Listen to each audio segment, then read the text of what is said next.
Hi, welcome to episode 101 of Philo, Xenomorphs Got Talent. So this episode, I have my good friend Magic Marmot joining us. We also have, of course, my better half and co-host, Robin Fisher, joining us. Hello. She's got food today, which is always wonderful. And so this is Magic Marmot joining us. And let me grab our arts, and I can change our musics and get us all ready and situated. You guys don't need to see me. You guys don't need to see me. Yeah. Hi Amber. Hi Robin. Hi Magic. Says Kay. And so yeah. So where we left off in the story, we had the Xenomorph, Xenomelian emerge, and he's doing a song and dance. The FCC comes in and censors him, but he's got talent, and so he goes on Xenomorphs Got Talent. He's got local support from Dog, Mushroom, and Armand, and then he's singing Fernando, and that's where we left off in our story. And so we're on the next bit. So I don't know what you guys want to do for the next bit, but we're on the next bit. I think we were talking about the chameleons coming back as the deadbeat moms wanting to cash in on some of the prize money from the. That's what I think would happen. Yeah. So did the Xenomorph win? If he won, he got cash money, right? So yeah. But what I was going to suggest is, shouldn't we be able to see maybe one or two of his competitors before he wins? Sure. Yeah, we can do that. We'll also be competing more Xenomorphs. Now, yeah. I kind of imagine it not as all Xenomorphs. I kind of see it as other aliens and weird things. But it's Xenomorphs Got Talent. Yeah, I think half Xenomorph, right. half other aliens. Yeah. I mean, they can be half other things. I just think I have to make. No, you're right. I'm sorry. I was spaced on that moment. Yeah. Well, they did these really cool action figures where it was like aliens and like a panther, an alien, and a snake together. Those could be his competitors. See, okay, I just gotta like figure out. I'm gonna call it the final five for this one. So because Xenomorphs are promiscuous. Ooh. Well, okay, so let's talk about this for a second, okay? The Xenomorph is just a creature of nature. Mm-hmm. All right. Yeah, but facehuggers be hugging everything. It is the corporation that is the villain in the Aliens franchise. It is the Weyland Corporation. Yes. Yeah, so like, you know, it's really easy to demonize the Xenomorph and make them the villain, but they're just living their life being Xenomorph. Well, they're the result. So really the demon is the facehugger, because that's the one choosing where they're laying their eggs, right? Well, choosing would be giving it a little bit more. I mean, it's basically the reproductive system. So it is thinking with its little head, so to speak.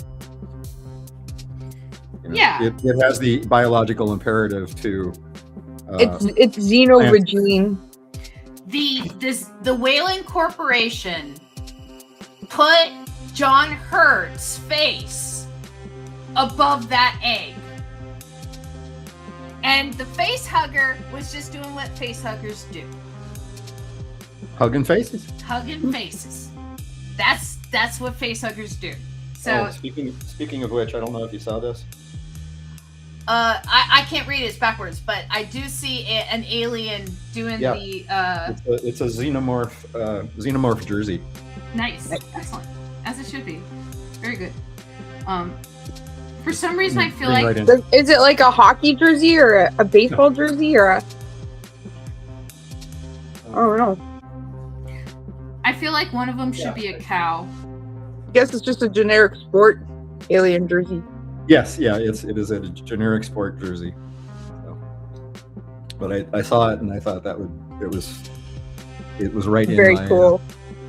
right in my wheelhouse of weirdness. It's a cow xenomorph. Yeah, I feel like one of them should be a cow. Sounds good to me. Do you guys Oh, remember Arcadia. a comic book series? I think it was called Man Eating Cow. No. Oh, No, I don't remember. I wish I could find it, but it was very. Here, let me put my guest in the big window. You don't need to see me. You can see my guest. You don't need to see me. Okay, and then let's do. Let's see. You guys said you wanted to see more aliens. Let's do a jellyfish. Face hugger and a jellyfish. Yeah. You know what'd be really good is face hugger and the thing. Is a xenomorph thing. A thingamorph. Now, I Which always thing? like. There's so many. I always like to watch The Thing from the perspective of a scared thing that just wants to get home. Thing fun hum. I'm It- just a tiny little thing. It just wants to get home. It just wants to get home. You know, the thing I'm is, just looking for my is mommy if you and watch daddy. it from that perspective, the humans are the monsters, right? If you watch it from that perspective, and you would have to ignore the prequel that they made later, but the the chaos that happened at the Norwegian camp, they took it out of the ice, they melted it out of the ice, and then it didn't know what was going on. It just know it got melted out of the ice by these things. You know, it like fire and other things were affecting it, and chaos happened, and then it tried to get away, and it ended up at the American camp. Caramel cream. Ooh, salty caramel cream. Crunch, salted caramel crunch ice cream. I gotta put it in the freezer. I don't want it to melt to liquid. Nice. I'll be right back. Yeah, that's a good way of keeping the ice cream. And then, yeah, but he knew that chaos was going on. He ends up at the American camp, right? The Norwegian guy's going, it's a thing, it's not a dog. Kill it, kill it, kill it, right? He sees the Americans kill the Norwegian. All he knows is he sees humans kill more humans, right? Yep. I'm gonna stay a dog. I don't know what the hell's going on. Let's lay low. Let's try and figure out what's going on. Let's absorb another human and figure out what's going on and try and get off this planet. These people are crazy. They kill their own. Right? It's a scared thing. He's Hey frightened. guys, can I introduce you to Sure. Luke Skywalker? Oh, is this the new kitty? Yeah, my new kitty. Oh, He's friends with my old kitty, and it's working out. nice. My old kitty has stopped licking the fur off her belly. It's growing back. Yay! They're kind of friends. Kind of not really, but kind of friends. They don't hate each other. Oh, that's, And she's head that's- bumped him a couple times, and I think he's just a rambunctious 3-year-old, so she's kind of like, that's with fair. him. I've got He's the like, why you gotta smell my butt all the time? And smacks him. You were saying, Rob? I forget what I was saying. Sorry, I distracted you all with the cat. Look Yeah, at the kitty! No, like zombies. Kitty. No, I've got the puppy that's not quite a year and a half now. Oh, yes. Do we get to see the puppy? I'm sure she will be in at some point. Momentarily? Yeah, I got the back door open so she can go outside and run around, and I got her this big plastic ball. It's like a hard plastic ball, about 16 inches across. Is it like a medicine ball? No, it's a plastic ball. It's meant for dog play. Oh, is it big plastic nuts. hard like a Kong? Like hard like that? No, it's hard plastic, like kind of like thick trash can. Oh, Like, okay. Yeah. So she can't eat it. She can't get her fangs into it. Perfect. So it's frustrating for her, but it's like all the other balls, she just destroys in seconds because she just can get her fangs into it. This one she can't, so I go out and play with her with it, and she is just completely overjoyed with that aspect. Nice. And we've come up with a game now, and it's like the yard is fenced in, but on the side parts of the yard it's a chain link fence. So those are the goalposts, and whoever gets the ball into the chain link fence gets the point. She's counting, is she? I'm counting, and I'm trying to make it so that there's rules, so that there's some sort of a game to it, and not just kicking the ball because the dog likes the ball. So there's a little bit more structure. And there's a whole point structure to it and everything. But today I beat her 5-4, and she actually got the first point on me. So she's getting to understand it now, which is very cute. The Airedale that my brother had, I swear he knew how to kind of play soccer, because he would like kick at the ball with his front paws. Yeah, I swear he kind of knew a little bit about soccer. She definitely likes to stop the ball when it's running, and she's learned that if she catches it with her whole body, it'll she can do that, and then she can push it with the side of her head as she runs. So she kind of runs in a circle with it. So it's very cute. It's adorable. I actually got some video tonight, and I'll probably be editing and putting up at some point. Our pet. She also loves jumping, so I try and kick it over her head, and she will jump way up in the air to try and get it. And she gets some serious airtime. She's a very springy dog.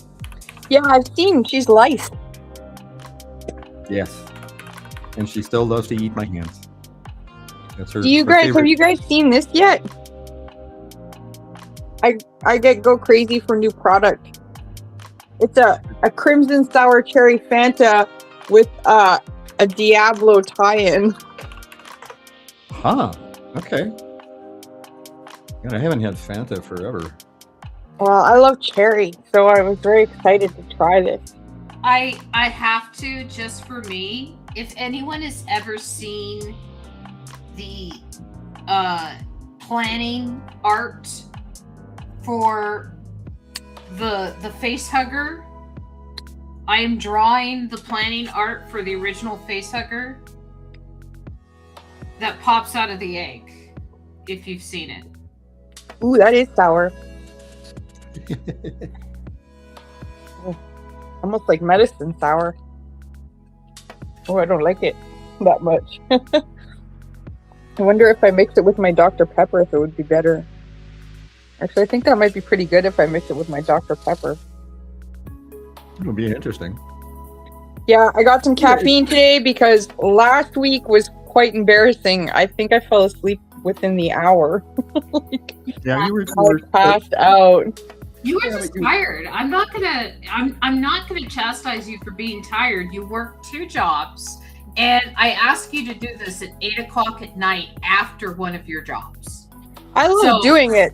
It's just that lately my job has been insanely busy. Like even today, I barely had a chance to here, I'll show you what. Because I'm first cash, and I always find that kind of not fun. Well, I mean, it's fun, but it's not fun because it's hard. You're up there by yourself. You're always working. Like other people come in, like you have other people helping you, but you're first, so you're always constantly moving, right? Dealing with people all day.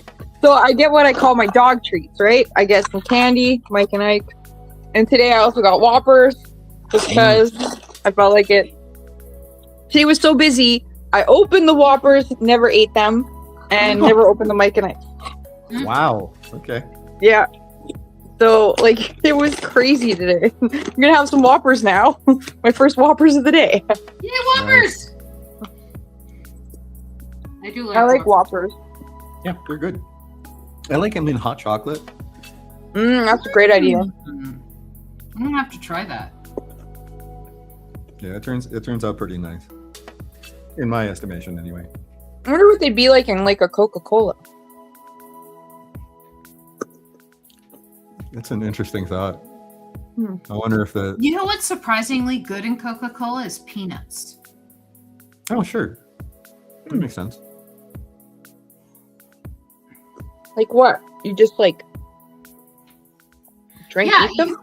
you take salted roasted peanuts, your Coke, you put the salted roasted peanuts in the Coke, and then you drink the Coke, and you eat the peanuts as you're drinking the Coke.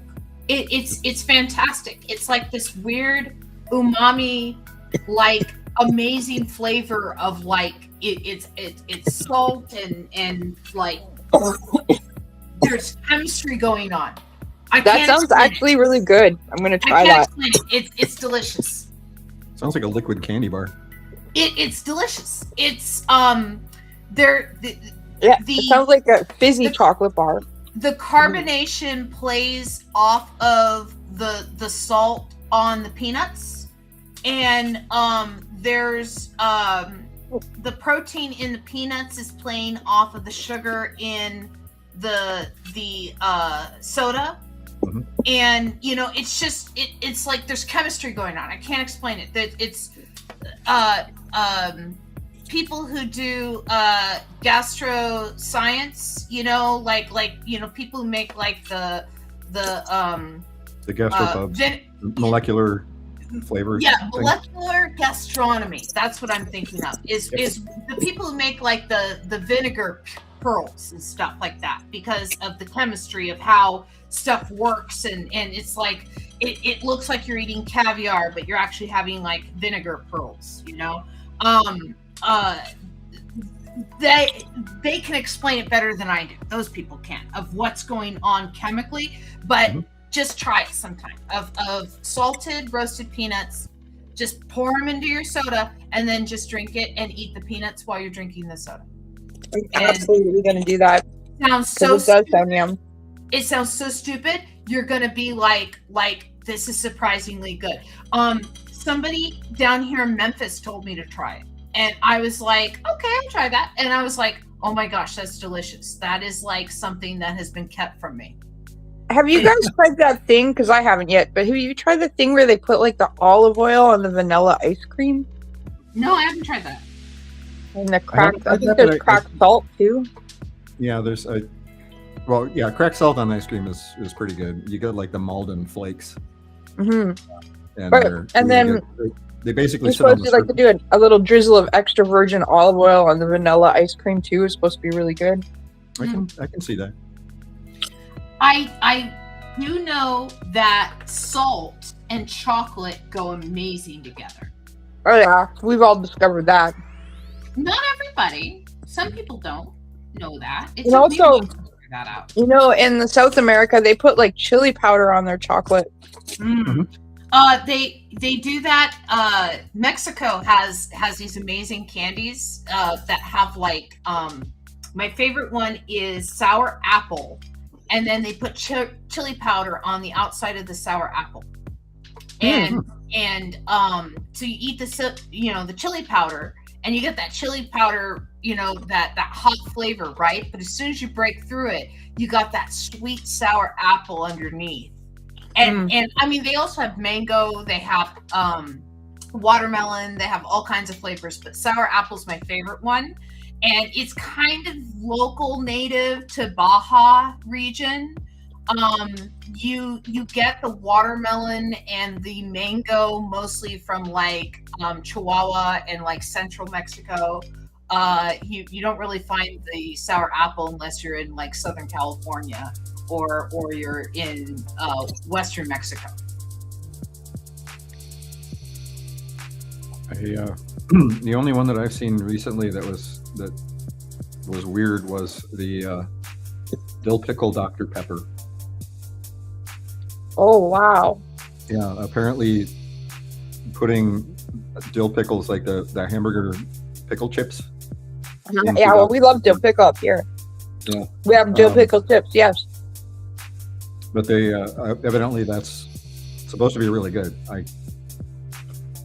I haven't tried it yet. I haven't had a lot of desire. Well, we have a maple syrup Pepsi right now, and you think that'd be really good, but it's actually kind of gross. That sounds kind of bad. It sounds like it'd be too sweet. Well, they made it one of their sugar-free drinks, and so it's really chemical-y. Ew. Wait, maple syrup, and they made it sugar-free? Hmm. Why? Maple syrup is sugar. Because there's a market for it. Who? Diabetics. People who think that sugar is bad for you. I mean, most I'm of the currently stuff that I eating my drink new favorite chip. It's as close as I'm going to get to my favorite chip from when I was a teenager. So, Which one? do you guys get Old Dutch over there? Because it's a yeah. Canadian company. Do you Yeah, get Old you- Dutch chips? Yeah. Yep. They're based don't out of know that- Winnipeg. Actually, they're kind of a splinter company. There's an American version and there's a Canadian version. Yeah, I just remembered because we looked into that during our elbows up period. They had onion and garlic and they discontinued it and it was so good. But then now, years and years later, Lay's has this cheese and onion and it's pretty close. Oh, okay. It's my new Actually, fave. Pretty decent. Wow, the bowl looks awesome. So does the jellyfish. Let's see, I'm trying to figure out how to make the bowl look more xenomorph. Yeah, Look at the claws. it's Give him long, creepy limbs.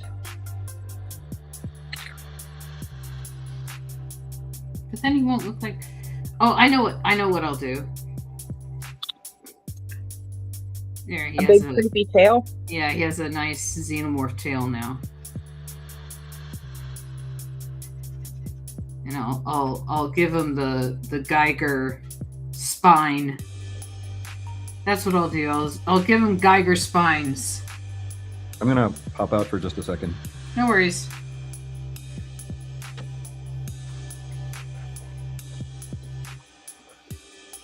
Oh, let me close his window.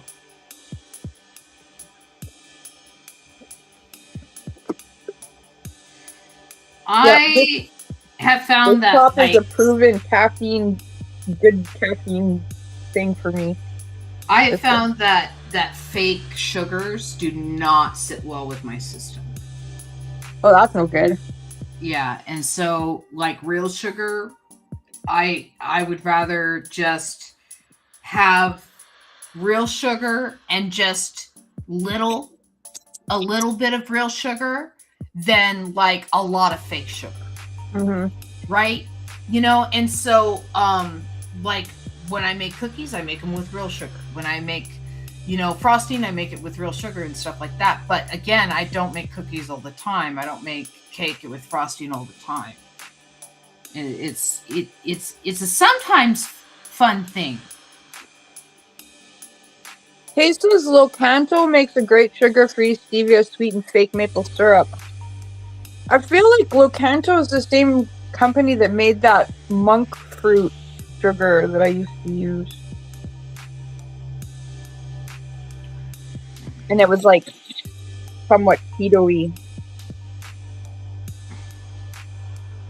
Yes, Kay says yes. I was right. Yeah, I use that stuff like crazy to make my my milk tea, my Chinese milk tea. It's so good. You're back, Rob. Yes. Yes. Yeah, I have a bag of monk fruit sweetener that I haven't tried yet. I was wanting to do it for. I was trying to make some homebrew cider, and I wanted to do it for back sweetening. Because once the whole process is done, it's very, very dry, and then you can add sugar to it, but then you run the risk of it starting the fermentation again. So the monk fruit sweetener doesn't ferment, so it stays sweet. Mm. But my cider turned out really bad. Oh, unforeseeable. Sorry? I think it's pretty expensive here in Canada, though. I remember going through it pretty quick. But it's probably all those milk teas. Oh, and then there's the sugar alcohols that you can use, but I don't know if you've ever read the sugar-free gummy bears saga on. Oh, on don't. Amazon. Ooh, no. Again, Yeah. that's where I learned that sugar-free stuff does not do well with my system. Was with gummy bears. It doesn't do good with anybody's system. No. There's I've started getting these gummy bears from Walmart. It's one of their brands. I want to say it's like Kearney Street or something, but I checked the ingredients. They use black carrot juice. I was like, I didn't even know they were black carrot. But I really like their gummies because they taste fruity. Carrots come in a variety of colors. There's I yellow don't know, I've carrots, seen other orange colors. I've carrots. just never seen black. Yeah, black carrots you don't see in the store because people don't like to buy them to eat, but they still taste like carrots. They just have a slightly more kind of earthy flavor. Well, they use them for gummies. Because I know that carrots have a lot of sugar, so that makes sense. Yeah. I don't think I've ever seen a black carrot. I've seen purple ones. Yeah, me too. Purple ones and white ones. I think if I remember right, the orange ones are not Pink natural. ones. No, they're not. Yeah. No, same thing with like broccoli and cauliflower and Brussels sprouts are all from the same plant. Same thing with bok choy, lettuce. It's all from the same plant. And it was a plant that originally grew in China. And as it got, traveled along the Silk Road and it got cultivated in different areas, different parts of the plant were cultivated, right? And so that's why we have like Brussels sprouts. It's because Brussels, Belgium was where those sprouts were cultivated. And so broccoli was cultivated in Italy, right? But like I said, they're all part of this same like plant that came from this like bok choy lettuce that like grew in China. And so that's why like lettuce and broccoli and cauliflower and stuff all rapini is probably part of it. Probably, but there's a whole family of plants that all come from this same plant. They all share DNA, and that's why they all kind of taste similar, is because they all share DNA. Yeah, it's why you also don't see a lot of radishes and stuff anymore in grocery stores. Is because they're kind of hard to cultivate, and so farmers have stopped cultivating them. We sell them. Well, yes, but Canada has real grocery stores. You don't understand. Like the food down in America is dismal now. Like our grocery stores don't have quality control anymore for the food. Yeah. Our food doesn't taste like it used to, right? Our fruit is watery. Yeah, a lot of that. Nothing sounds good anymore. Yeah. A lot of that has to do with Monsanto and ConAgra. Yeah. And all the bioengineering. It's like all the cornfields and things that you see on the roads. I know. It's all the same seed. It's all the same seed, and you can't plant the kernels from the corn that you harvest because they won't grow. Yeah. It's also why seedless watermelon took over grocery stores, is so that you can't grow watermelon from watermelons in grocery stores anymore. You have to buy watermelon from grocery stores. Weird. You didn't know that?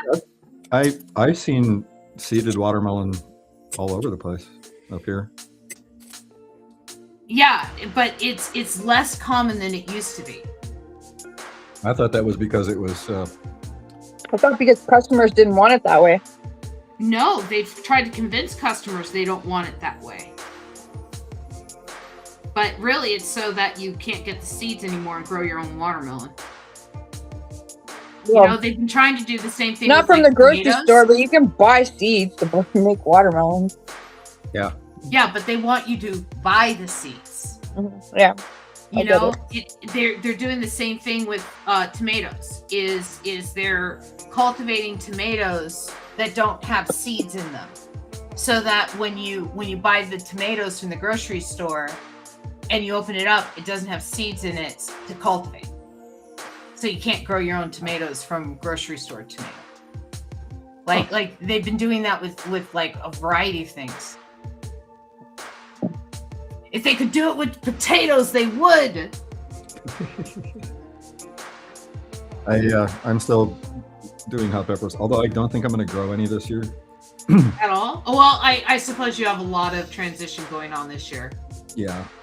Not only that, but I still have bags of mash that I haven't processed yet. So I haven't really done anything since I've been here. I think I made one batch that was a cooked batch. It was the first cooked batch that I've done. It came out pretty good.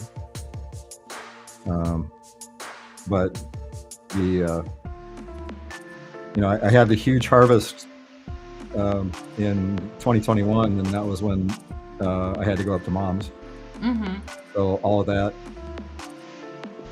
I lost about half of that in the fire. Mm-hmm. But I was able to save about half of it. So I still have some of that left that's in the freezer. It's, the fermentation is done. They're ready to be processed for sauce now, but I haven't done it. So. Well, you haven't really, Yeah, life has been life's been very lifey for you. Yes. Yeah. But that is hopefully all coming to an end. Yay! The end of spring. things. Light at the end of the tunnel. Okay, Yeah. so we did this panel of the final 5, and if no one recognizes this guy in the upper left right hand corner, that was the original design for the face hugger. Huh. Have you ever That- seen that? Have you ever When seen he's that? angry, he's so cute. Look at him be all angry. Just an angry little alien This face, so angry. This is one of the original production sketches for Alien. Look, he's like a cuckoo clock. That's a Popping out. And that's a I Dan love O'Bannon, it. isn't it? I love it because it's one of those, like, it doesn't have to be perfect, it just has to be done moments. Yes. Right? Yep. Of like, we're figuring it out. We know this thing pops out. Right? This is obviously not what it ended up looking like. But the little face on it, they know it needed to be scary. They knew that. Yep. The face tells you that. That's hilarious. Yes, and so Imagine them showing it to Geiger.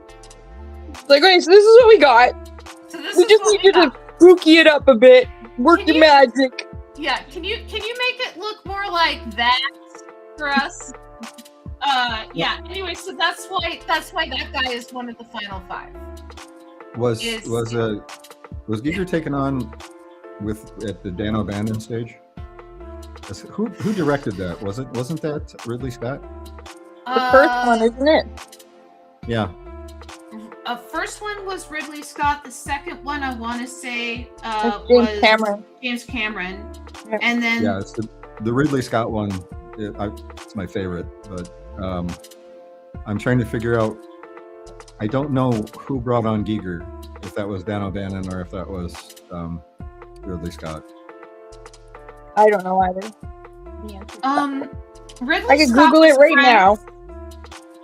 Ridley Scott was friends with Giger.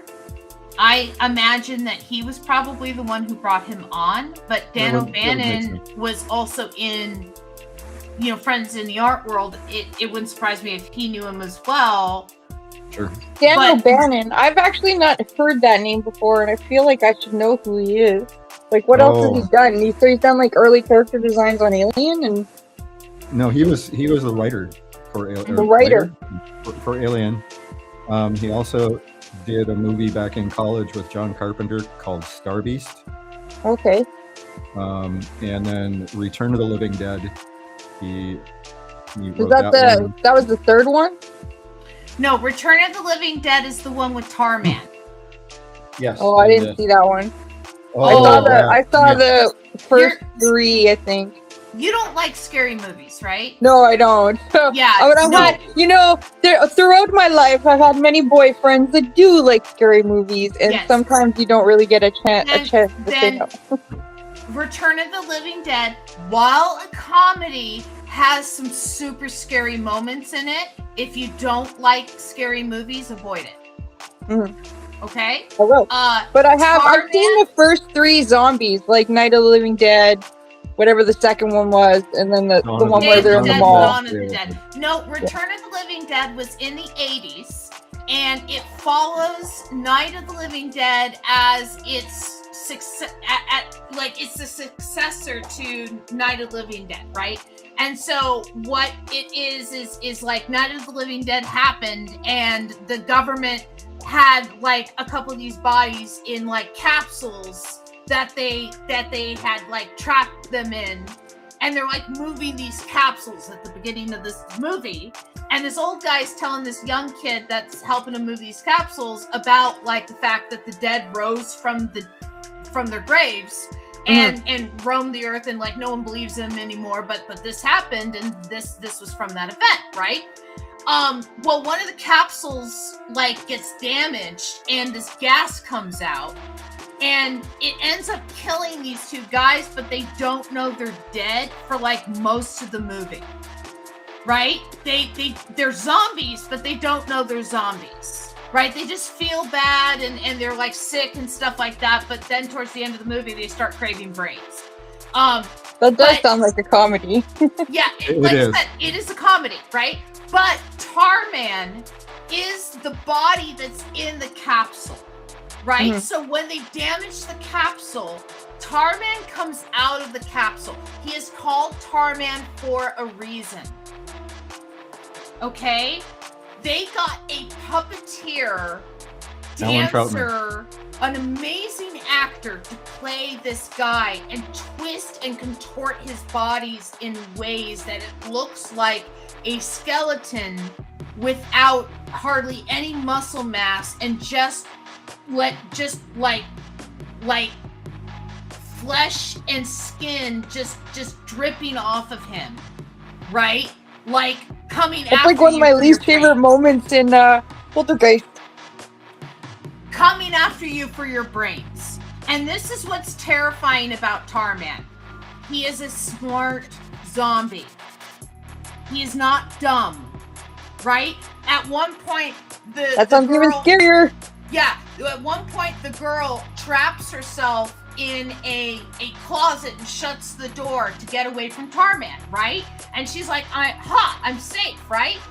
He takes a bar and puts it through the handles of the door, and then wraps a chain around it that's hooked up to a winch, and he starts winching the chain to pull the bar to break the doors on the closet to get at the girl.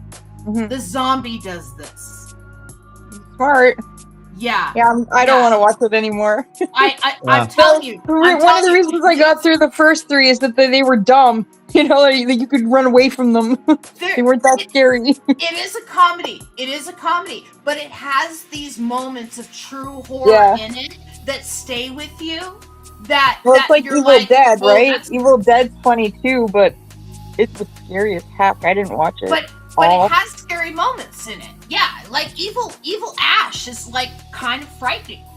Like him going after the girl and everything, and then like in the first one of the girls. For me, gets I raped by stopped the forest. watching when the guy started stabbing the person in the leg with the pencil. Yeah. That's when I was like, okay, I'm good, I'm done, I don't want to watch this anymore. Yeah, no, you would probably be more inclined to maybe Carnival of Souls.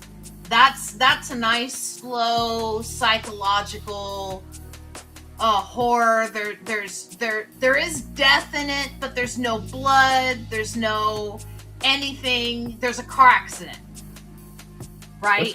That's an old one too. Yeah, it's one of the first horror movies ever made. You would like it.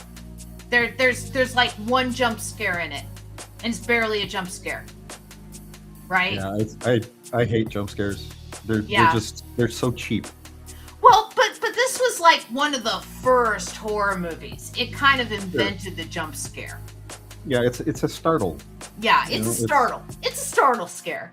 Yeah, and I just everybody's going to react to that just because it's a Yeah, well, and what it is it's more of a camera trick than anything else. Like, and because you've seen movies that have learned from movies that have come before, you're gonna see it coming. You're gonna be like, oh, they're setting something up. Oh, they're setting something up. Oh, something's coming. That's the thing I saw coming. I always find that interesting how, like, because of time, things really change for people. Like, yeah. Like, I finally got around to seeing Casablanca a few years ago, and I remember not really liking any of it except for the beginning. And when I was trying to think about why that was, it was like, because most of the movie I know because everybody quotes it so much.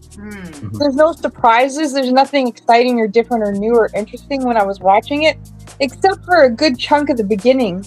Like, a huge part of the beginning was like new to me, and so I really enjoyed that part of it. But it's because over time, like, things really change for people. I don't know.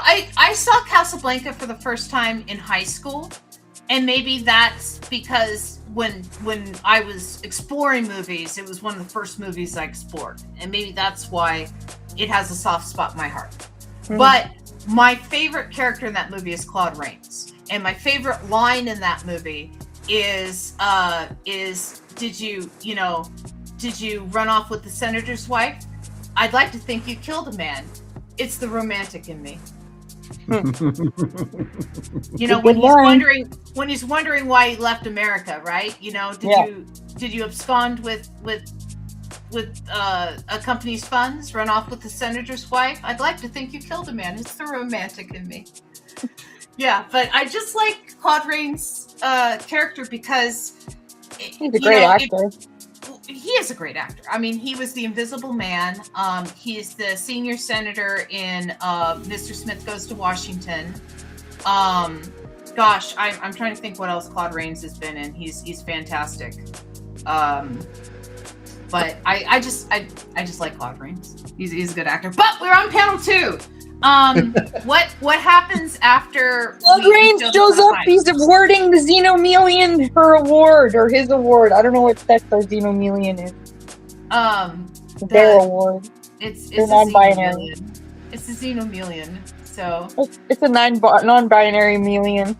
Okay, wait. So the queen Xenomorphs are definitely female because they lay eggs, right? Yeah, but they're also queen.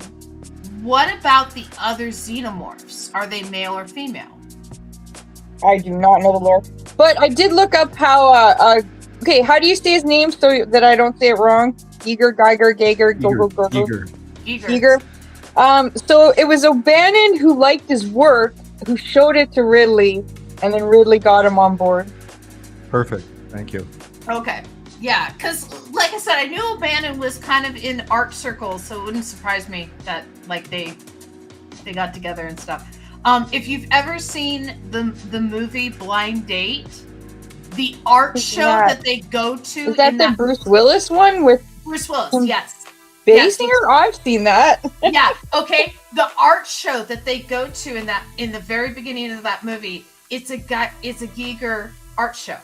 Right, oh and so it's really Giger art in that scene. I have to see it right? again. It's been a while. And so it's interesting because it's really his pieces, and they're freaking huge. And I had no idea the size of his pieces because you buy a calendar, it's this big. Yeah. Yeah. But to see the size of his pieces next to Bruce Willis's, body, and it's like 6 feet high. Kind of worth seeing that clip again. I bet I could find that clip on YouTube easy. Yeah, but Blind Date, that's the movie. Okay, so we're talking Claude Rains. Thanks for the tip. Award. Good tip. Yeah. Okay. So yeah, I think Claude Rains is awarding the money, the check, to our Xenomelium.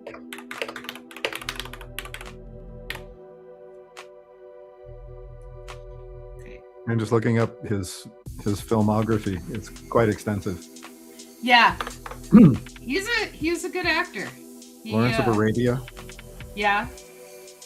That's right, he was in Lawrence of Arabia. Most of these I haven't ever heard of. Notorious. Yeah.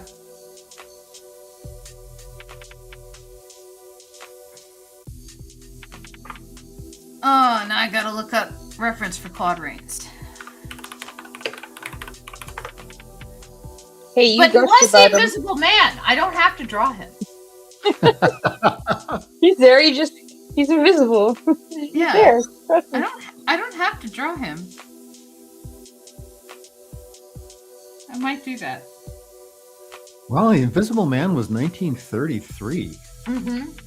Wow.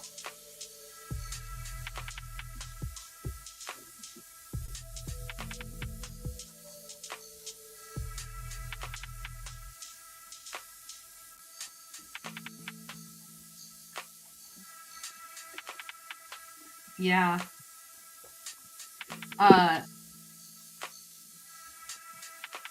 Claude Rains, I remember, got his start actually in silent movies, but he wasn't like a big actor or anything. He was a bit star, a bit player.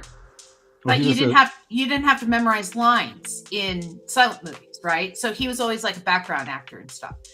But when they went over to sound pictures, suddenly he had to memorize lines, and all the handsome actors had trouble doing it, and he's like, I can do that. And suddenly, he's up front doing the acting because he could memorize lines and they couldn't. I was in the first Klingon Christmas Carol. Nice. And trying to memorize Klingon was absurdly impossible. So I ended up pretty much winging it through all the shows. And the one of the shows, the inventor of the Klingon language and the guy who does the Klingon dictionary came to see it, and he never even knew. What? I was gonna say the nerds. I'm sure the nerds were not impressed. They didn't. Those two were the ultimate authorities, and they didn't even notice. If they noticed, they didn't say anything. I guess they were being polite. That could very well be. But when has the Klingon ever been polite? Come on now. Well, he's also said, the inventor of the Klingon language, that he invented the structure and he invented a lot of the nouns and a lot of the verbs, but things like conjunctions and like tenses and stuff like that, the fan base came up with. Mm-hmm. So he probably just thought that yours was just invented. A continuation of what he had created. Yeah, exactly. He's probably just like, oh, look what he did with my invention. Hello, Nugger. This is This Artie. guy's so smart. And you're like, yes, I am. I have both dogs. Oh, let me look. Oh, hello, buddies. I just see is that a dog butt and a dog head? Oh, no, that's your chair. I see one dog. I see the wagging tail behind you. That's awesome. Yeah, Artie.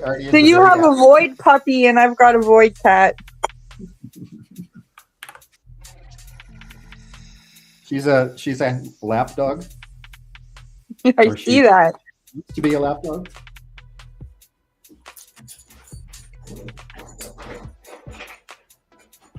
So what are both their names again? The shepherd is Artemis. Artemis, and it's an all black retriever. She's Piper. Yes.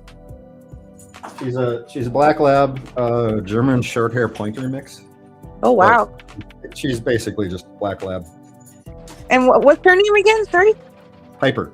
Oh, Piper, right? Got it. Nice. They are cute. I've already started calling my new cat Mr. Bony Butt.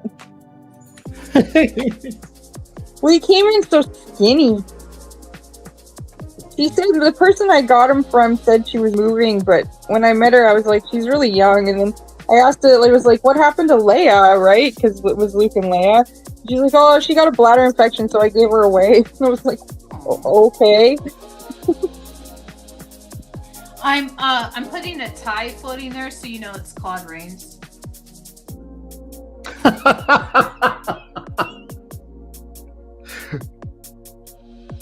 yeah, he was really, really skinny, like not healthy skinny.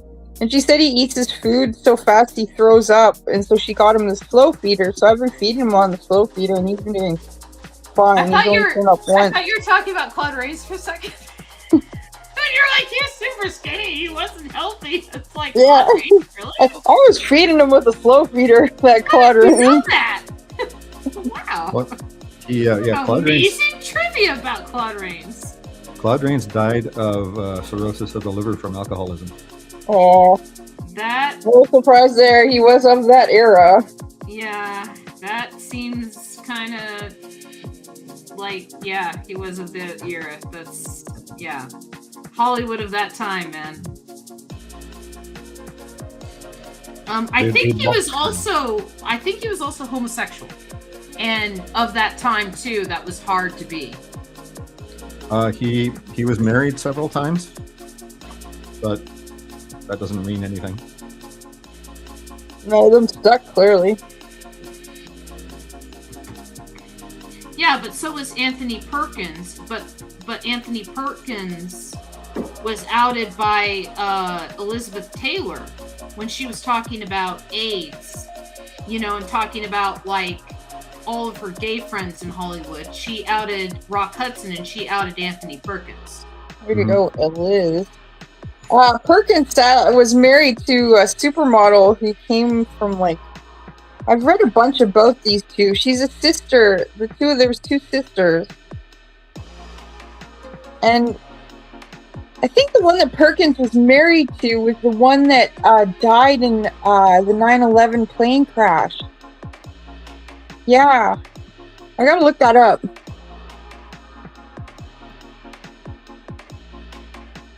It's Burl something.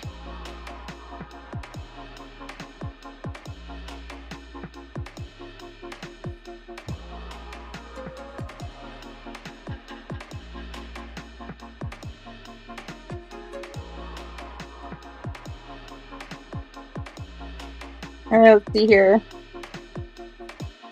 Barry Berenson, he was married to her, and her sister was like famous. Oh, that's who it was. Her grandmother is Elsa Schiaparelli, the fashion designer. And yes, she did die. The one that was married to Anthony Perkins was the one that died in one of the plane crashes in September 11th. Wow. She was on one of the planes.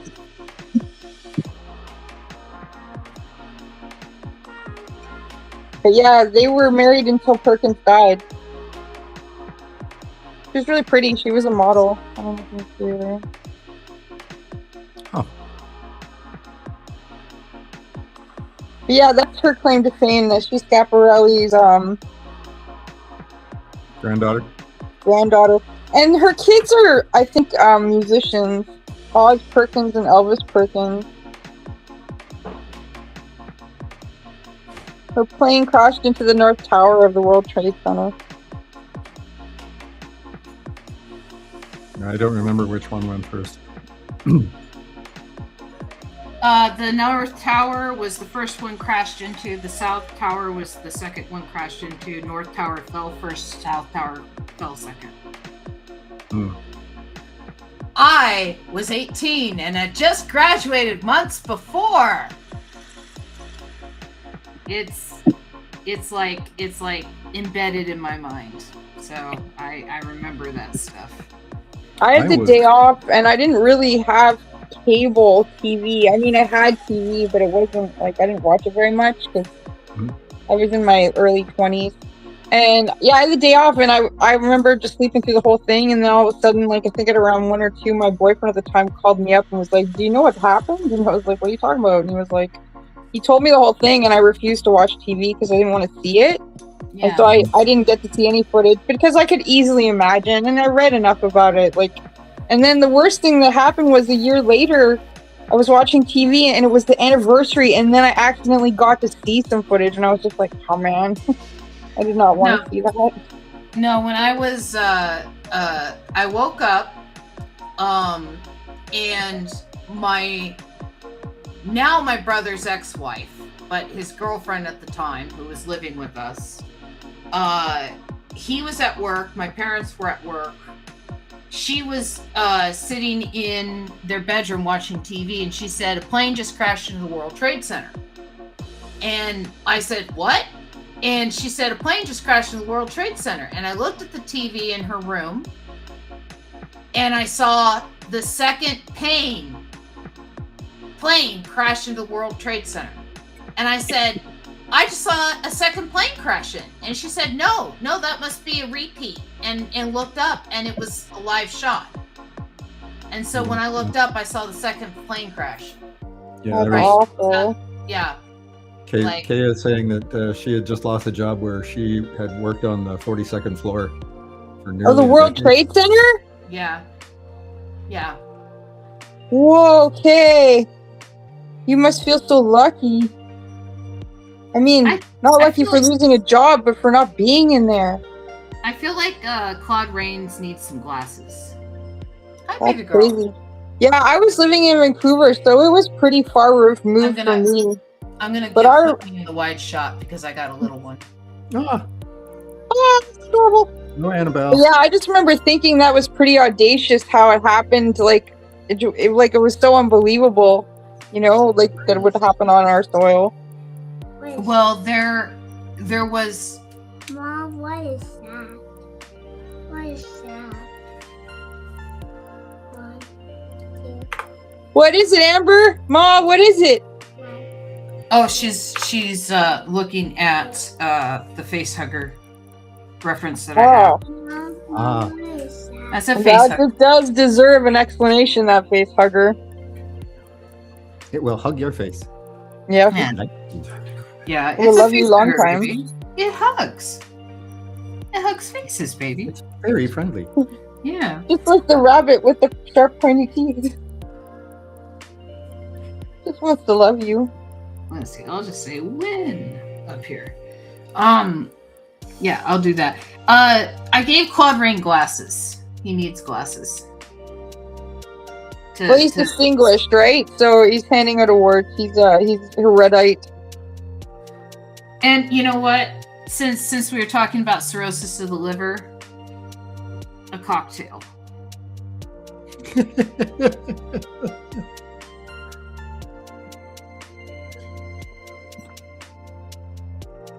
so he has a little cocktail too. Oh.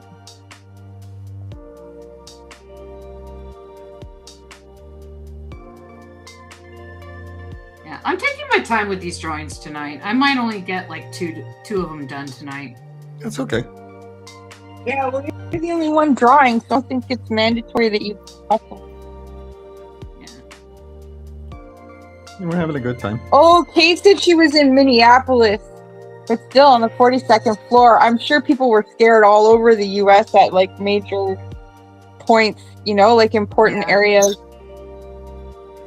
I remember that I was unemployed at the time, and Barb woke me up or got me to the television and said, "Hey, a plane crashed into the World Trade Center." And so I was watching the news, and it was like everybody at that point thought it was some sort of an accident. Mm-hmm. And then the second plane hit. Yeah. And it was like when the second plane hit, it was like Nope, not an Oh, accident. And then, I mean, the internet was just kind of starting to take off, so I don't know how much news was getting across and how fast. But there was like what, at least 3 other planes that were en route to crashing into things, right? Like one hit the Pentagon, one hit one of the lakes. It was supposed to hit something, one of the planes, there was or one one of that the towers, but it hit the lake instead. Like it was diverted. passengers, it crashed in a field. The passengers decided to attack the hijackers. Yeah. The plane that crashed the plane, so it completely missed its target. The one hit the Pentagon. I don't remember any others. So just 4. Yeah, the four that I know of, I don't know if there were any more. I don't think there were. Arcadia Comics said that they were 16 and in history class, and they put it on all the school TVs all day. Oh. That's kind of morbid. I mean, I know it's history in the making, but making kids watch that no matter what age, 16, kind of like, ugh. Yeah. Fourth plane crashed in a field in Pennsylvania, says Arcadia Comics, and it took forever to connect to the internet that morning. Mm-hmm. Yeah, because everyone was trying to get through to everybody else.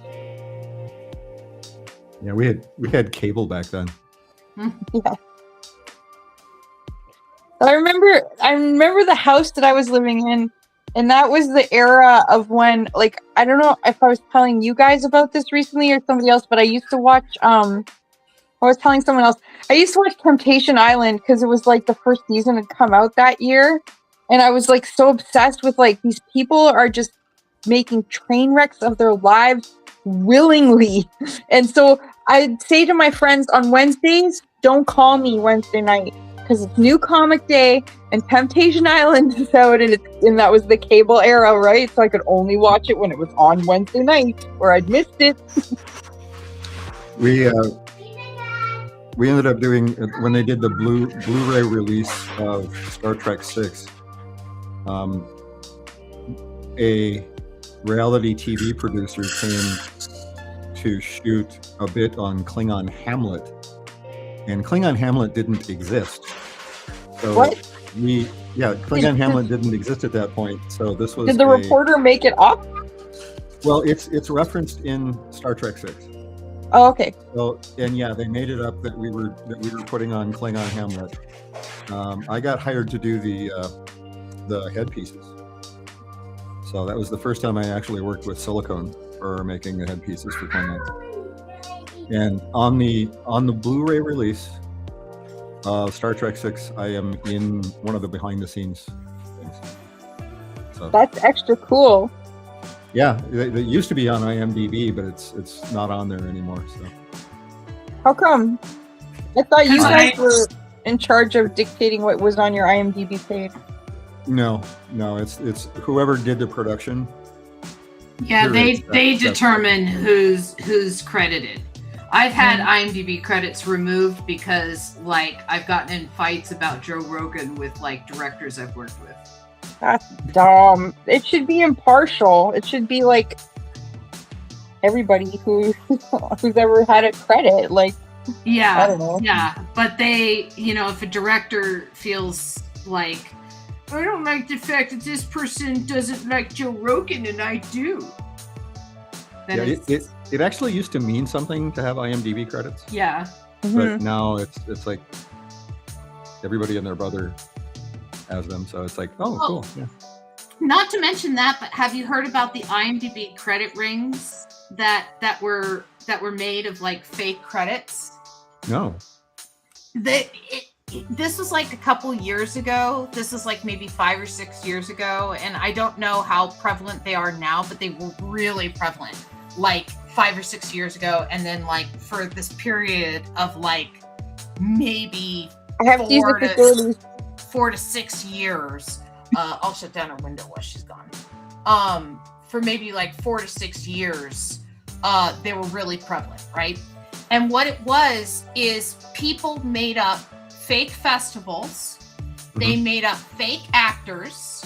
They made up fake directors, like people that were like real actors, real directors, you know, real people that were like real people, but they wanted to be in the industry, would like all quote unquote work on each other's movies, but none of the movies really existed, right? It would be the same names rotating around different jobs on different movies, but the movies didn't really exist.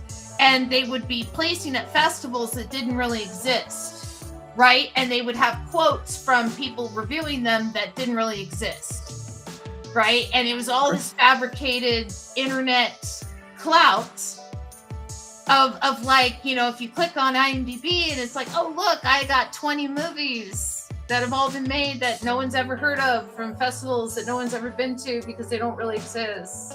Nice. Yeah. Nice money if you can get it.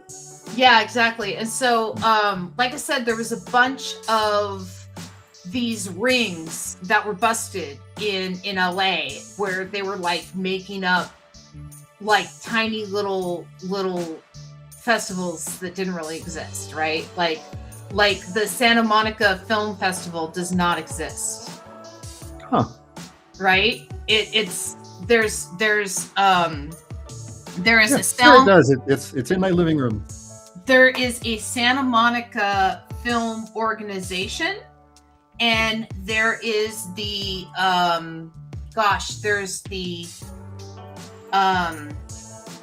there's writers groups in the area. There's like film groups. There's like, you know, the Los Angeles 48-hour Film Festival. There's like a bunch of festivals that are in LA and stuff. Even Ventura County has a film festival, right? But because LA is so populated, like a Santa Monica Film Festival sounds plausible. So the fact that there was like 20 films, it takes, yeah, I'm sorry, Arcadia, he's in ad jail. Yeah, he's in ad jail right now. Yeah, he's in ad jail. Unless he subscribes to me. I just saw that.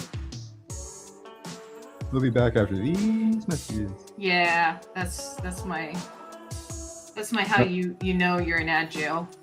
Is that just Twitch or is that YouTube as well? That's just Twitch. YouTube has no ads. That's why I moved the majority of the audience to YouTube, is because it didn't have any ads. Yeah, I remember getting stuck in ads with Twitch, and it was like, this isn't good. So I just switched over to YouTube, and then I just ended up staying there. So yeah, exactly. And so that's why I like encourage people to go over to YouTube and stuff like that. So Claude Rains brings the award to our winner. You know what there needs to be is like a shadow. The Invisible Man's shadow.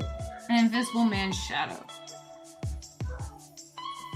I want to do a series of YouTube shorts that are basically what to do if you meet an invisible bear. An invisible bear? Yeah. Oh, you know what? I realized that she probably came back. Nope, she's not back yet. Okay. I just don't want to ignore my co-host. Yeah. I love my co-host. She's wonderful. What would you do with an invisible bear? I haven't figured out all of them yet, but one of them is, oh hey, is that honey?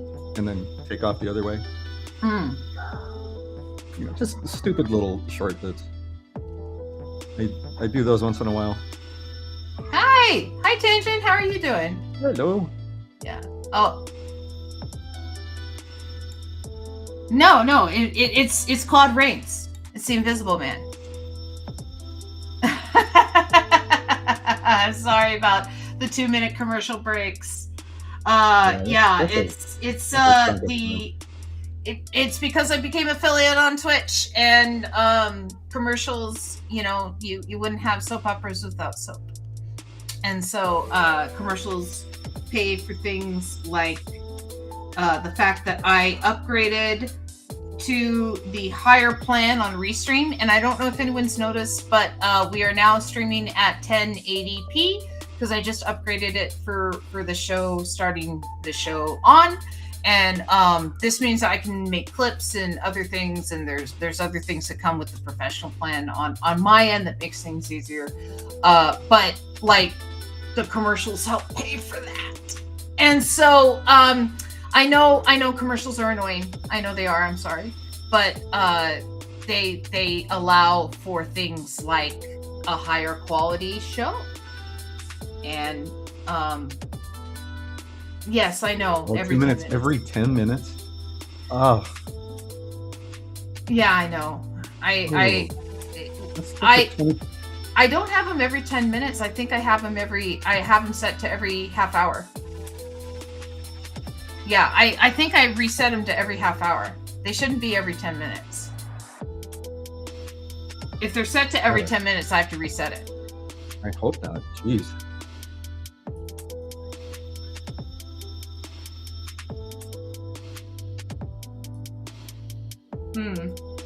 Oh, interesting. Is it like an AI video reimagining of the fight between Darth and Ben? I'm not a fan of AI. You know that. Yeah, I've had to become a fan of AI. Yeah, we're using it at work. Yay! Oh, good! Yay! Arcadia Comics got a new job. Yay! Okay, so what happens after Claude Rains gives the award? The chameleon deadbeat moms. I've been on YouTube for months. Oh, okay, I see. Okay, yeah. Oh shoot, I don't know if it's AI. Okay. So the award, by the way, is a face hugger, and it says "win" on it. And so, here I'll put our guests in the bigger window. So what happens after this panel? I thought we were doing the deadbeat chameleon moms coming out of the woodwork. I guess we're leaving it off with the deadbeat chameleon moms, right?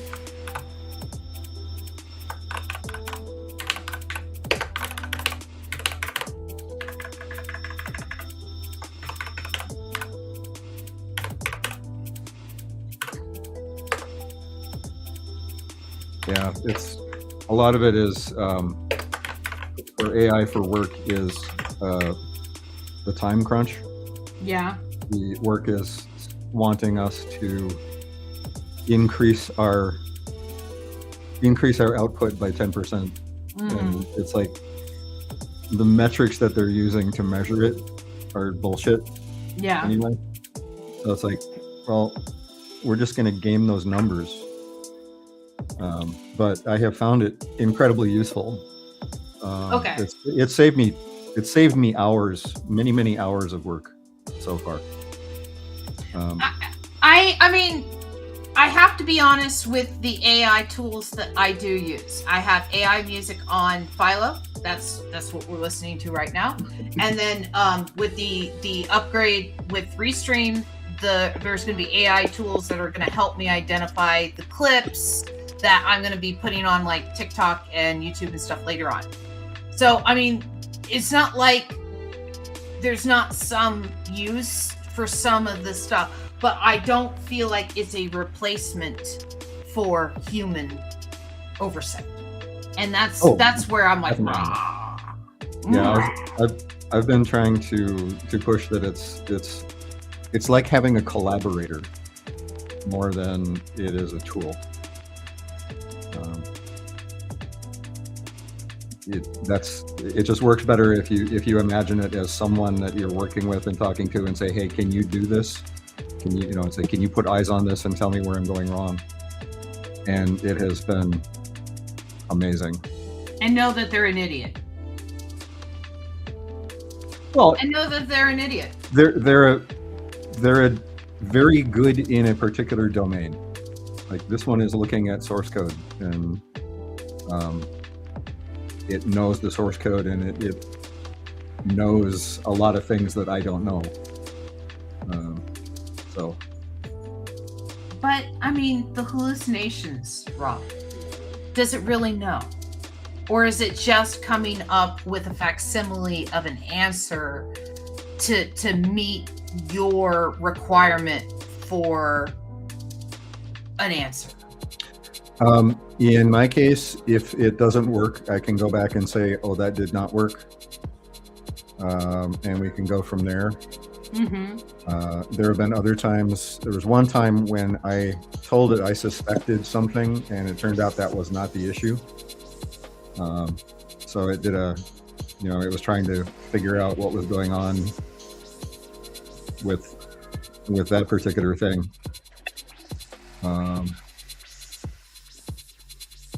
And the hallucinations are reducing now as the model sizes are getting larger. And the training is getting better. The structures of the training are getting more sophisticated, so they're getting to a point where it is hallucinating less.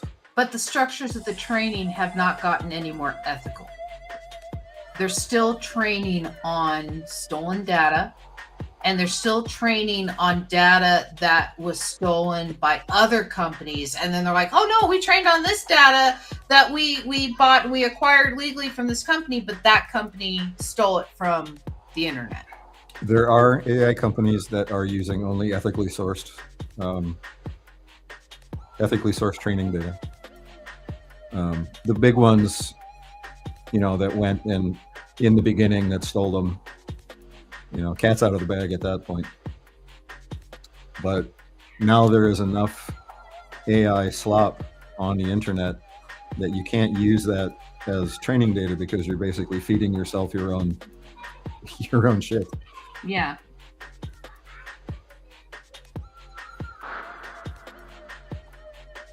So most of the big AI companies are using ethically sourced training data now. I don't know. I think that a lot of that's propaganda of them saying, oh no, we're totally using ethically sourced training data now. It may be. I have no way to verify it. So. And that's just it, is a lot of people don't. It's a he said, she said situation, but it doesn't negate the fact that I have friends that still have their names as searchable terms in AI to replicate their art styles. Sure. Right? And that is evidence that their art was scraped. Yep.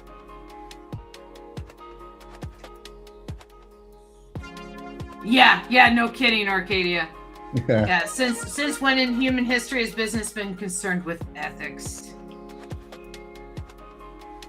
Now there's They one make of my money off of it. Yeah, it's money over ethics, because you have to pay the shareholders. Yeah. By law. If you're a publicly traded company, your primary product is shareholder return. Yeah. Regardless of what you did before. Mm-hmm. Yes, you must maintain those dividends. Yeah. Yes. Up, always up, never down. So says the economists. Yep. Must grow. Must have ROI. Yeah, the only other thing that follows that growth pattern is cancer.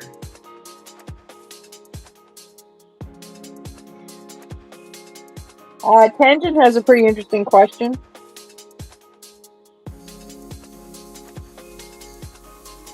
The final product is your own creation. Even though you've used those characters, you have created a unique art piece from those. So if you did it and made money at it, you could probably run into licensing issues, but that's down the road. Don't forget, 50 Shades of Grey was a Twilight fanfic, and then turned into 50 Shades of Grey. I don't know how they worked that out. And if it was fanfic, They Again. changed the names. But it And started out. They didn't really have any of the other characters either. Yeah. No, like, pseudo werewolf guy. You know what I mean? It was just the two main characters, and then, yeah, she just changed their names and took away their magical properties or whatever.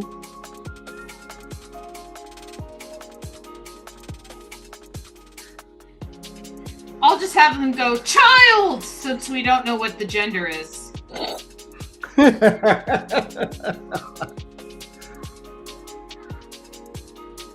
Yeah, that's what I call my daughter. You Child. know, I like when we're out in public or whatever, and I need her to follow me. I'll go, "Come, child." She either loves it or she hates it. She probably hates it. I'd say father a lot when I talk to my dad. Hello, father. How are you this evening, father? Do you say it with an English accent? Hello, father. How are you doing this evening, I father? say it in a Canadian accent. Well, Canada's part Hello, of Britain. father. Right? What are you doing today, father? Good to see you, father. As long as you But don't say he's also dad. Daddy. No, I never call him daddy. Never. Not once. Not ever. Oh, maybe I did when I was a kid. Yeah. Probably when I was a Right. kid, he was daddy all the time, yeah. When Mostly he is dad. When Annabelle was little, we joked that I was Mumsy, and then Dad was father, and so it's like, father, Mumsy, come with me. You know, when she was a little baby and she couldn't speak, and we like would put words in her mouth. I was Mumsy. Ah. Yes. What's that blue stuff behind you?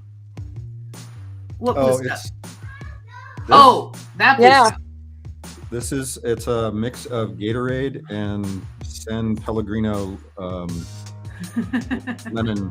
lemon drink. Oh, sounds yummy.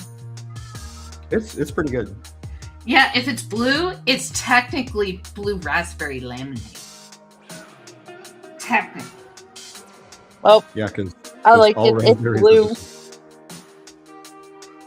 Yeah. And I actually ordered some blue raspberry, some sugar-free blue raspberry mix that hasn't arrived yet. I want to try that. Because this has sugar in it, and a lot of sugar will make me go horizontal. On that note tangent, my friend Matt calls his kid younglings, like in Star Wars.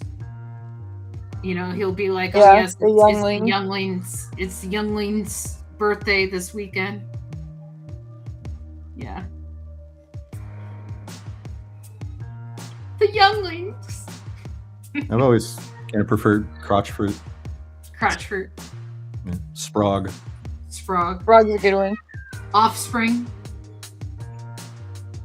Monkey and monster were always my go-to.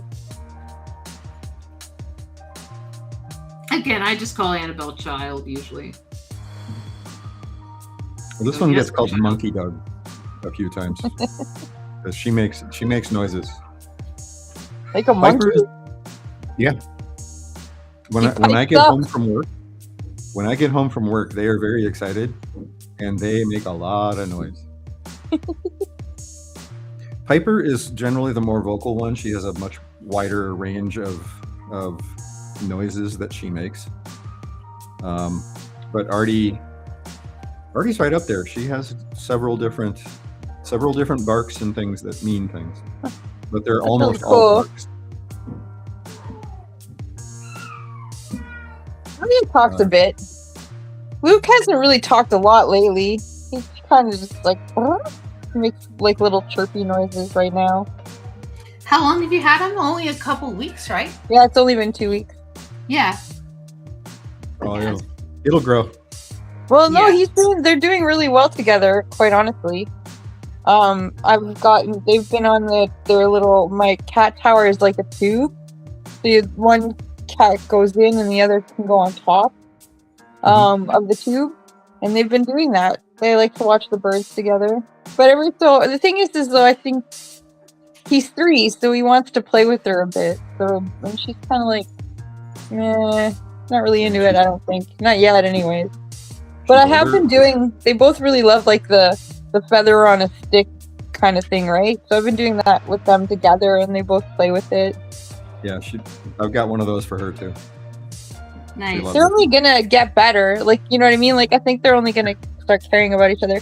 But he gets the zoomies and starts running up and down the hall, and she never really does that. She kind of jumps around a bit, but she's not she's never been a rambunctious cat, because I got her when he was 2. Just make sure you feed them together, and they will become friends. Well, right now, actually, because she said that he gorges on the food. I put them apart. But she can eat her. They both can eat their food at any time. So she's been eating his food, and he's definitely been eating her food. So there's freedom of food there. But initially I just kind of had them separate because I didn't want him to like gorge on hers. But I think now he knows that there's going to be food. He's kind of filled out. Yeah. Yeah, he was a little food insecure when you first got him. Yeah, that's why I think that he was like honestly a stray, and she just kind of took him in, and then was like, or they both were. I don't really know what happened to Leia. But yeah, and then she was just like, yeah, it's my cat. I was like, okay. And I didn't. After getting him, I didn't believe what she said. Yeah. He was so skinny, like crazy. No wonder he was gorging on the food. And I mean, I know there's like limits, like, you know, in the back of my cat food bag, it's like, you're supposed to give them a cup a day, blah, blah, blah, split it in 2, blah, blah, blah. But like right now, I just want to get meat on them. I don't care. You can eat as much as you want. No, we let our cats graze throughout the day. We just kind of have a bottomless food dish, and our cats all have tummies on them. But what that means is that they're not hunting. And by them not hunting, because we live in an apartment complex, we can't guarantee that the apartment complex isn't poisoning mice and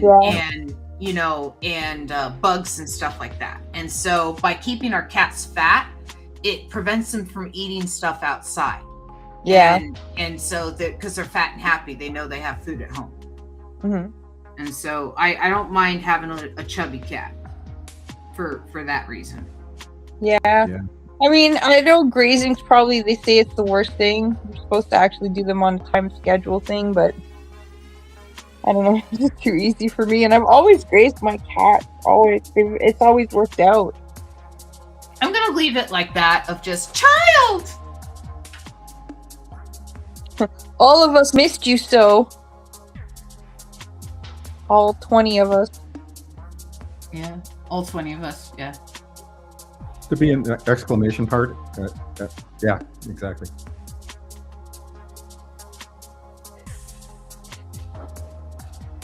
Tangent said quite a lot.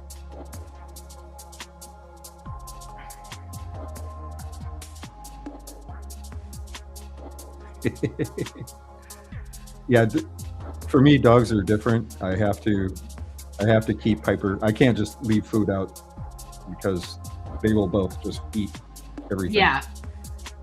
Yeah, dogs are different. Dogs, I feel like you have to feed on a schedule. I feel like cats know how to pace themselves a little bit. It depends. We used to, when I was growing up, we had free feeding dogs, and they were all pretty good. But these two, it depends on how they were raised as puppies. Artie was a puppy milk dog. So I got her used. But because she wasn't very well socialized, or socialized at all, really. She was separated from her pack early, and when they were feeding the puppies, they didn't feed them separately. They just poured everything in a dish. So she had to fight. They had to fight for it, yeah. And Piper was, I think, the same way. So they both are. If there is food, we will eat it, and we will eat it all. So at one point, Tanja's talking about one of the fanfics she wrote, and it's really interesting. As an aside, one of the more favorite fanfics I wrote. Oop. Have you guys seen that show, Ruby? How do you say that? RWBY? I've seen like stills from it, but I've not actually watched it. It's an anime, right? No, I haven't seen it. I was just reading the comment. I just started watching Arcane, League of Legends Arcane. Yeah.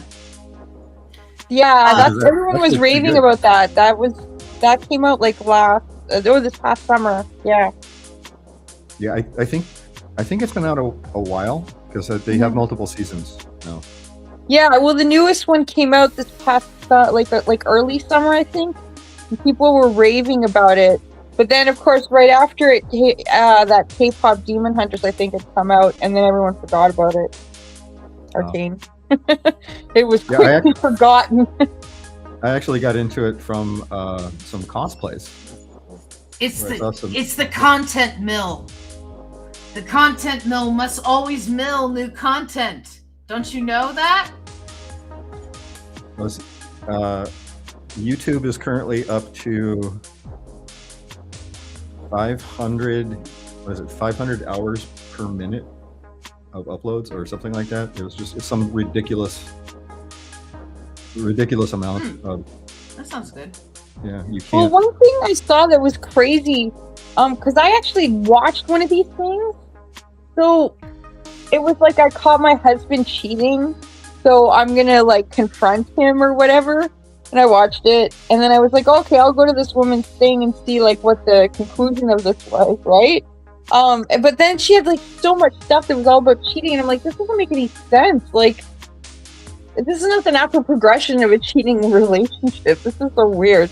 Anyway, so a YouTuber that I do watch who's pretty funny started talking about it, and I guess it's like a way for this company Cheater Busters to get around advertising by using people to make fake content and inadvertently advertising, but people are getting paid to do this by these Cheater Busters companies. So there's like page upon page upon page of these influencers catching their cheating husbands with men and women using their kids to like it's crazy. Did you hear about the TikTok chick who would like hold fake court, like people's court, and while she was on TikTok, and she's doing a TikTok live thing while she's driving and hits someone with her car.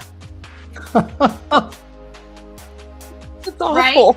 And in order to get around, like TikTok has like things so that like if you're driving while you're on TikTok, like it can tell that you're driving, right? And it's like you shouldn't be driving while you're on TikTok. And so to get around that, she was using the green screen filter, right? So it couldn't see her background.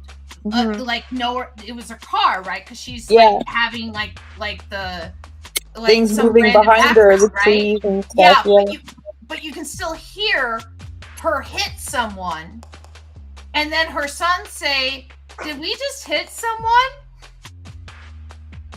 Lovely. Yeah. Crazy. Yeah. Influencers. You know, she doesn't have a degree, but she holds these like trials, like People's Court on TikTok, where people like argue, and then she's like, "No, you gotta do this." There's a lot of fake content like that.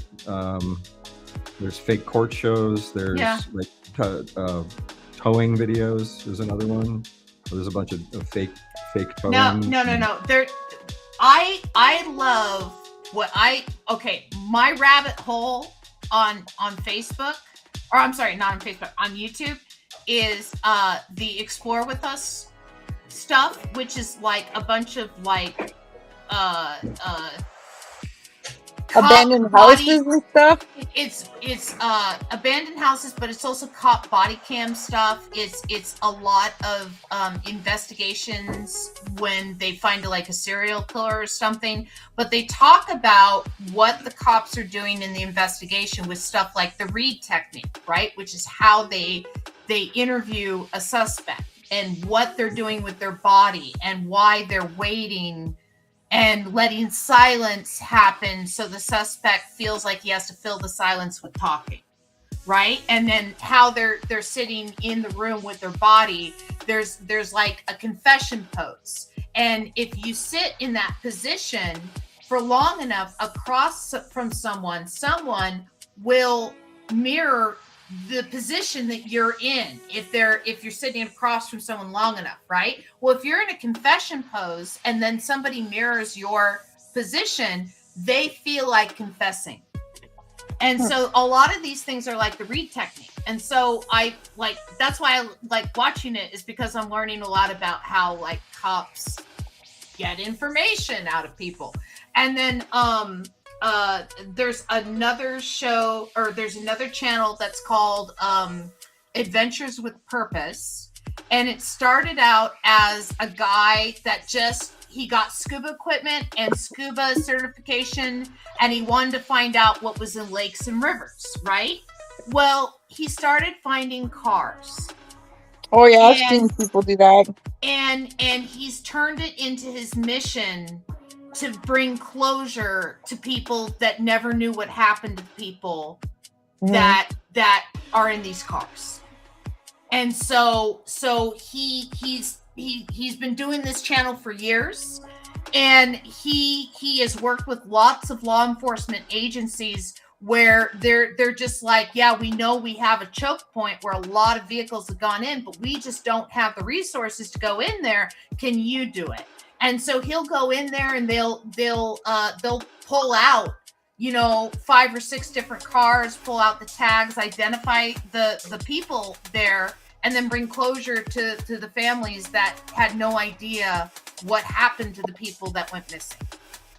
Right? And I know it sounds morbid, but that closure is so cathartic.